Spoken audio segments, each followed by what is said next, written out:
The cold marble bit through the thin fabric of her uniform, a chill that had nothing to do with the autumn air. Zora knelt, her fingers tracing the sharp, carved edges of the Korean characters on the headstone. The scent of damp earth and fallen ginkgo leaves was thick around her, a perfume of memory and decay. Her work was done for the day. The other stones in this quiet, wealthy section of the cemetery gleamed with her labor, but this one was different. This was not work. This was a debt. A single tear escaped, hot against her cool skin, and she wiped it away with the back of her wrist. She carefully arranged the bouquet she'd brought, a burst of crimson and white roses against the severe gray granite. Red for the blood he shed, white for the peace he had given her. She didn't know the man buried here, not really. She only knew his name, Kang Min-jun, and the impossible kindness he had shown a terrified, lost young woman 5 years ago on a rain-slicked Seoul street. A kindness that had cost him his life. The memory was always sharp, a shard of glass in her mind. The alley, the glint of a knife, her own strangled scream. And then him, an older man in a fine coat, stepping out of the shadows not with fear, but with an authority that seemed to bend the air around him. He had spoken in a low, calm voice, and the confrontation was over before it began. He had walked her all the way to her tiny apartment, ensuring she was safe, never once asking for a thing in return. 2 days later, his face was in the newspapers. A victim of a gangland dispute, she had found his final resting place and had been coming here ever since, a silent guardian to the memory of the only person who had shown her grace in this sprawling, indifferent city. Another sob caught in her throat. She pressed her forehead to the cold stone, letting the grief wash over her. That's when she felt it. A change in the atmosphere. A sudden drop in pressure, as if a storm front had rolled in without a sound. The birds in the nearby trees went silent. Slowly, she lifted her head. She didn't turn. Her eyes focused on a reflection in the polished surface of the marble. A figure stood behind her, tall and utterly still. He was a silhouette of impossible wealth and danger. The reflection showed the perfect cut of a charcoal gray suit, a fabric so fine it seemed to drink the light. She forced herself to breathe, to turn. Her gaze started at his shoes, impeccably polished black leather that cost more than her rent for a year. They made no sound on the soft grass. Her eyes traveled up the flawless line of his trousers, past a long, dark overcoat that fell to his knees. His hands were at his sides, one gloved in black leather, the other bare. Long, elegant fingers. A heavy, understated silver ring on his 4th finger. Finally, she made the mistake of looking up into his face. It was a face carved from the same granite as the tombstone before them. Sharp jaw, high cheekbones, eyes that were not black, but a shade of brown so dark they seemed to hold no light at all. He was younger than the man in the grave, but he had the same aura of absolute control. He was watching her, not with curiosity, but with the cold, assessing gaze of a predator. The silence stretched, thick and heavy. He did not ask who she was. He did not ask what she was doing. He spoke 2 words, his voice a low, chilling whisper that was more command than question. "Explain yourself." Zora's heart hammered against her ribs. She rose to her feet, her movements stiff. She smoothed down the front of her light blue cleaner's dress, her fingers fumbling with the ties of her white apron. I'm sorry," she stammered. "I was just paying my respects." His eyes flickered to the roses, then back to her face. The lack of expression on his features was more terrifying than any anger would have been. "Respects? You do not know this man," it was a statement of fact. "I do," she insisted, her voice gaining a sliver of strength. He helped me. A long time ago. He saved me." A muscle in his jaw twitched, the only sign of any reaction. "My father," he said, the words clipped and precise, "was not in the business of saving people." The world tilted. His father. This cold, lethal man was the son of the kind stranger who had walked her home. It didn't seem possible. They were night and day, a shadow and a memory of light. "He was kind to me," she said, her voice dropping to a whisper. "I never forgot it." The man, Kang Dae-hyun, as she now knew he must be, took a step closer. The air crackled with his proximity. He smelled of cedar and cold winter air. Kindness is a liability, a currency for fools. Whatever you think you know about him, you are mistaken. Now leave. This is a private matter. She should have run. Every instinct screamed at her to turn and flee this place, to forget this man and the grave that tied them together. But she couldn't. She had tended this memory for 5 years. It was hers, too. "I'm sorry for your loss," she said quietly, standing her ground. That was when she saw the flicker of something in his eyes. Not anger, but something colder. Contempt. "You are sorry for my loss," he repeated, the words laced with a subtle, dangerous irony. He was about to say more, to dismiss her, to erase her from his presence, when the sound came. A soft thud from the cemetery road. Then another. Dae-hyun didn't look. His entire body went rigid, his focus sharpening on something beyond her. He moved with a speed that was inhuman. One moment he was standing before her, the next his hand was on her arm, his grip like steel. He pulled her down, hard, behind the massive granite headstone of his father's grave. "Stay down," he commanded, his voice no longer a whisper, but a blade. The world erupted. The distinct, terrifying crack of gunshots split the sacred silence of the cemetery. Dirt and stone chips exploded from the monument just inches above her head. Zora cried out, pressing herself against the cold earth. Dae-hyun's body covered hers, a shield of tailored wool and solid muscle. The weight of him was absolute, pinning her to the ground, his scent filling her senses. She could feel the steady, controlled beat of his heart against her back. He was not afraid. He was alive. He shifted, pulling a sleek, black pistol from inside his coat. The movement was fluid, economical. He peered around the edge of the stone, and the world fell into a terrifying rhythm. The crack of incoming fire, the deeper, more authoritative boom of his own weapon answering. It was a language he was born speaking. Zora squeezed her eyes shut, her mind reeling. The kind man's son. A world of violence she had only ever read about in headlines was now pressing her into the dirt, the smell of gunpowder stinging her nostrils. The shooting stopped as abruptly as it began. The squeal of tires faded into the distance. The silence that followed was heavier, more profound than before. It was filled with the scent of cordite and the echo of death. Dae-hyun did not move for a long moment. He remained over her, his breathing even, his body a tense line of coiled energy. Then, slowly, he pushed himself up. He looked down at her, his face an unreadable mask. There was a thin scratch on his cheekbone, beating with a single drop of blood. "You saw their faces," he stated. It wasn't a question. She could only nod, her throat too tight to speak. He extended a hand to her. It was the one that had held the gun, the bare one. She hesitated for only a second before taking it. His skin was warm, his grip firm as he pulled her to her feet. His men were appearing now, ghosts in black suits emerging from behind other tombstones, their movements silent and coordinated. They secured the area with a chilling efficiency, their faces blank. Dae-hyun did not release her hand. His dark eyes scanned her from head to toe, checking for injury. "You are a liability," he said, his voice flat. A loose thread, he turned to one of his men. "Clean this up. No trace." Then he looked back at her, his grip tightening slightly on her hand. "You're coming with me." It was not a request. It was a verdict. Her life as a quiet, invisible cleaner was over. That was the moment everything changed. She had come to honor a debt to a dead man, and in doing so, had become indebted to his dangerous son. The door to her old world had just been locked, and he was the one holding the key. The ride to his penthouse was silent and surreal. Zora sat beside him in the back of a black sedan with windows so dark they turned the vibrant city of Seoul into a muted, gray landscape. The car moved with an unnatural smoothness, gliding through traffic that seemed apart for it.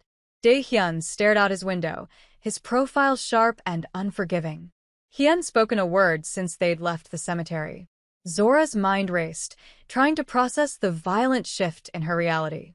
One minute, she was mourning a ghost. The next, she was the prisoner of a man who moved through gunfire like it was his natural element. His penthouse was exactly what she would have expected, a monument to cold, hard power.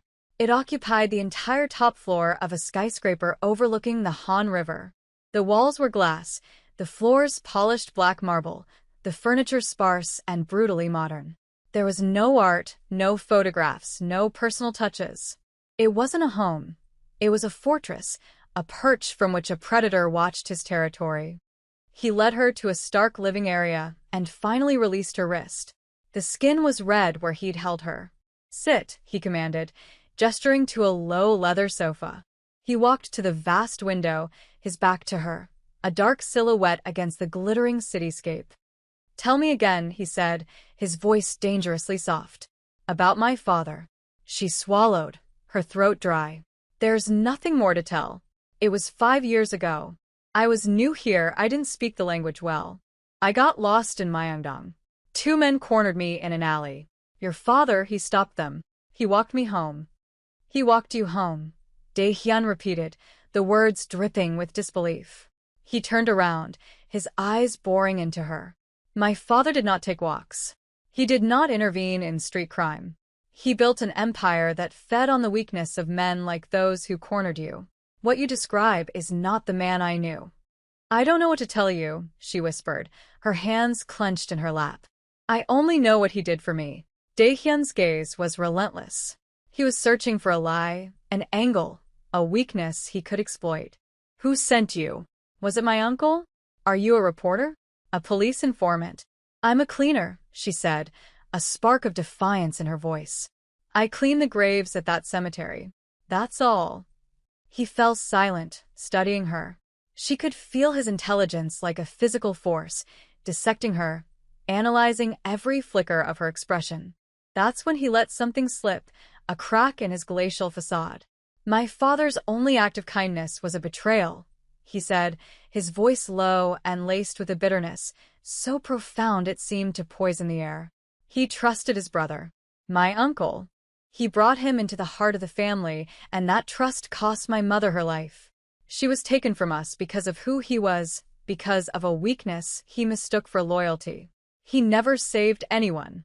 He only created victims." His wound was suddenly laid bare. The one vulnerability he carried. It was not his father's death that haunted him, but his mother's. A woman he failed to protect, a loss directly tied to the very man Zora remembered as a savior. Her story of a gentle stranger was an insult to the brutal reality of his own past. A phone buzzed, and one of his lieutenants, a man with a scar bisecting his eyebrow, entered the room and spoke to Dae-hyun in a low, urgent tone. Dae-hyun's expression hardened, if that was even possible. He listened, then gave a curt nod. The lieutenant glanced at Zora, his eyes cold and dismissive, before exiting. "The men who attacked us were from the Jakael clan," Dae-hyun said, his attention back on her. "My uncle's faction. They saw you. They now know a woman was with me at the grave. They will not stop until they find you." The danger she was in crystallized. She was no longer just a witness to a crime. She was a target, a loose end his enemies would be eager to tie up permanently. Her quiet, anonymous life was gone, burned away in a handful of seconds by a burst of gunfire. Later, hidden in a guest room that was larger and more luxurious than her entire apartment, she overheard voices from the main living area. The lieutenant was speaking, his tone insistent.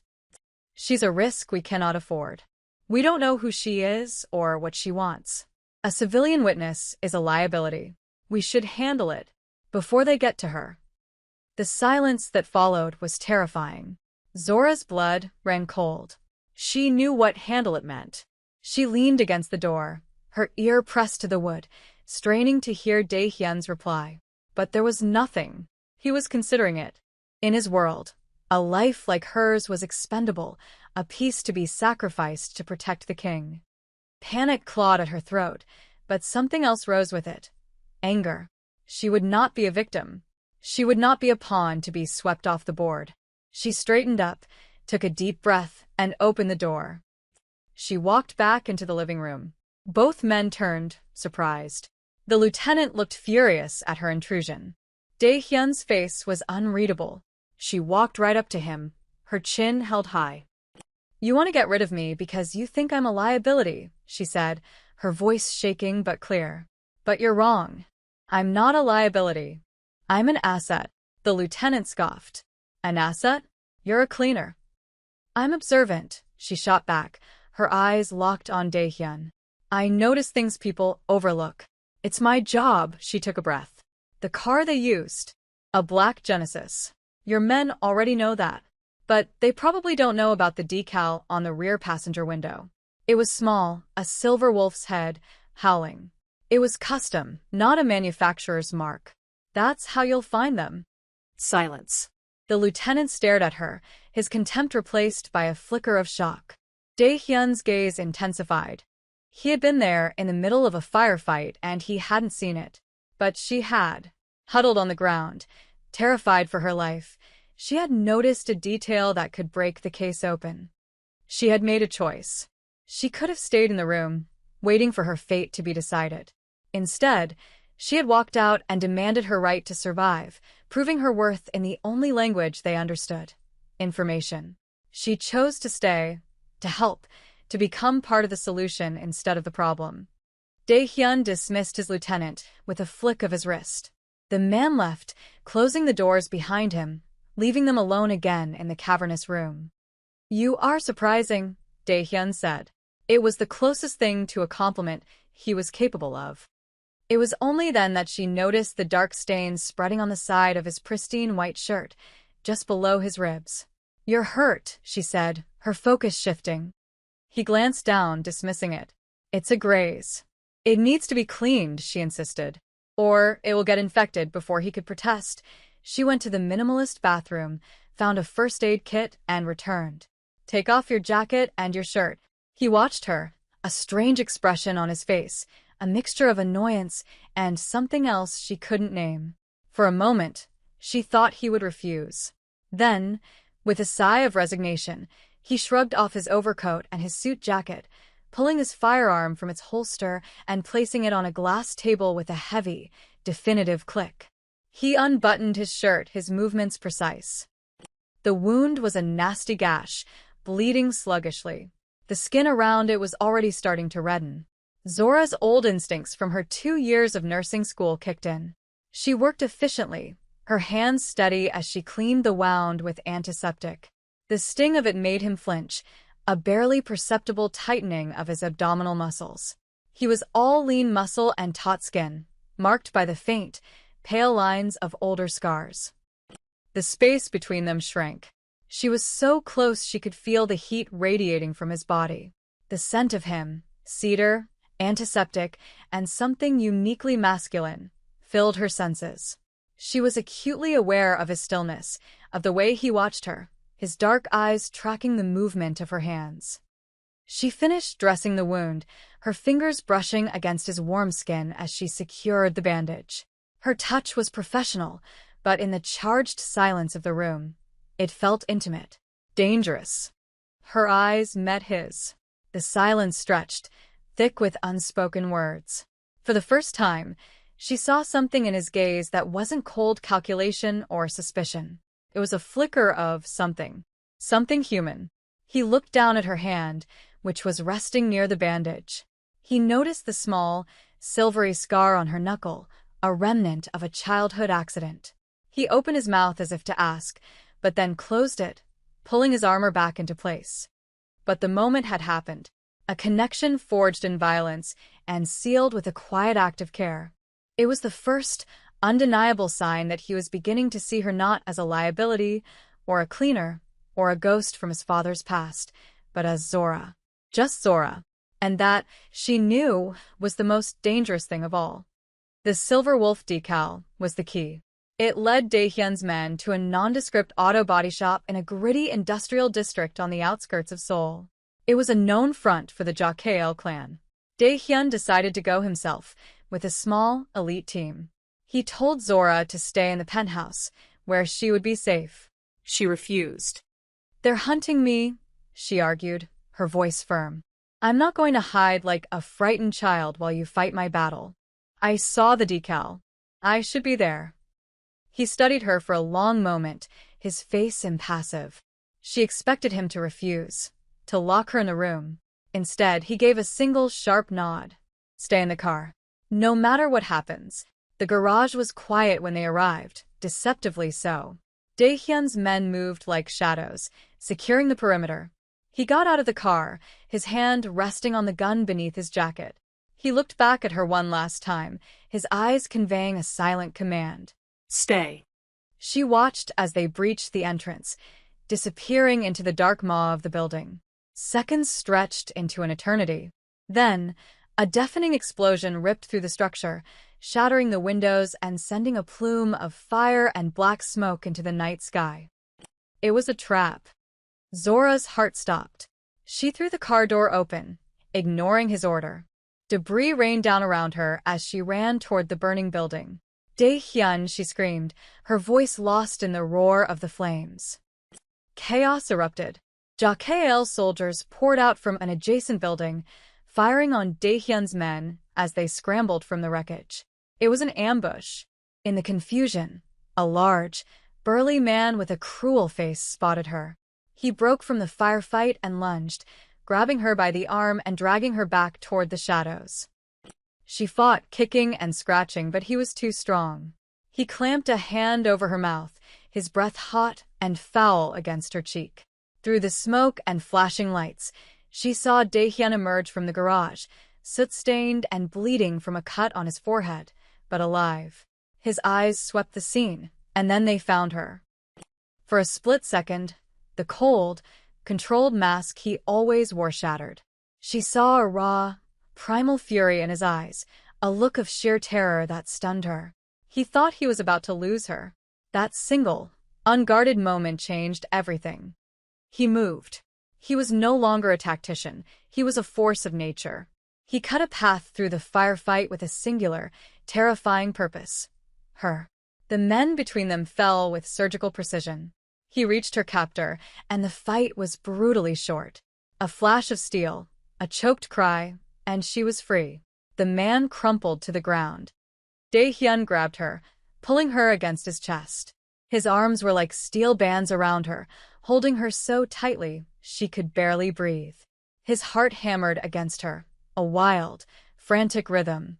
He wasn't checking her for injuries with detached concern.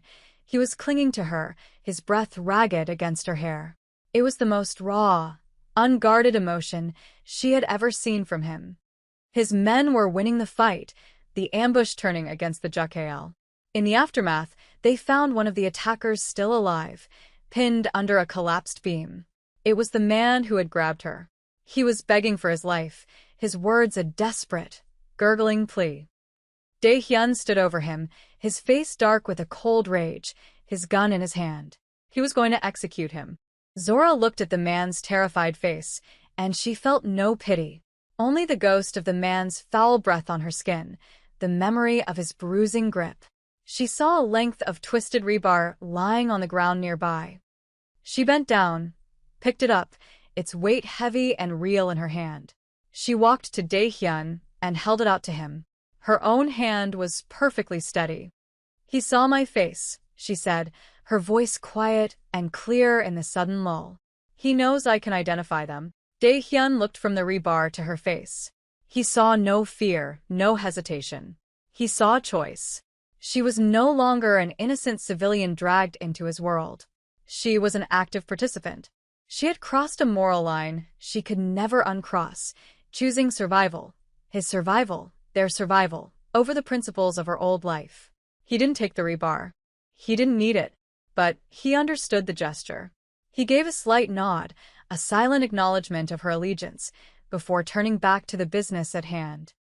Back in the sterile silence of the penthouse, the adrenaline began to fade, leaving a heavy exhaustion in its wake. Daehyun stood at the window, staring out at the river of lights that was Seoul at night. He had showered, and the cut on his forehead was now a stark red line against his pale skin. Zora stood a few feet behind him, wrapping her arms around herself. The silence between them was not empty. It was filled with the echoes of the explosion, the memory of his panic, the weight of her choice. "You should have been afraid," he said finally, his voice low, not turning to look at her. "I am," she answered, her voice just as quiet. "But not of you. Not anymore." That made him turn. His dark eyes were intense, searching hers. "That is your mistake," he said, the words a low growl. "Everyone should be afraid of me." She shook her head, a small, sad gesture. "I saw your father save a stranger. I think there is more to your bloodline than violence." He moved then, closing the distance between them in 2 silent strides. He stood before her, so close she had to tilt her head back to meet his gaze. "My world destroys everything it touches," he confessed, the words torn from him, rough and raw. It was a warning, but it sounded like a confession of his deepest fear. "It destroyed my mother. It will destroy you." "Maybe," she whispered, not backing down. "Or maybe I'm not as fragile as you think." The tension between them was a living thing, a magnetic pull that was impossible to resist. He was going to kiss her. She knew it. She saw the decision in his eyes, the slight parting of his lips. But before he could, his phone chimed with a specific, urgent notification. He glanced at it, and the moment was broken. The coldness slammed back into place. He turned away, his jaw tight. "What is it?" she asked. He didn't answer. He simply turned the screen toward her. It was a news alert from a major media outlet. The headline read, "Kong Empire heirs foreign mistress, a police informant?" Below it was a grainy, long-lens photo of her, standing beside Daehyun, at his father's grave. His uncle had made his move. He hadn't just put a target on her back for his soldiers. He had put one on her for the entire world. Her name wasn't in the article, but her face was. Her anonymity, her past, her entire former life, incinerated in a single act of public warfare. She was no longer Zora, the cleaner. She was now, and forever, the woman belonging to Kang Daehyun. And his enemies were coming for her.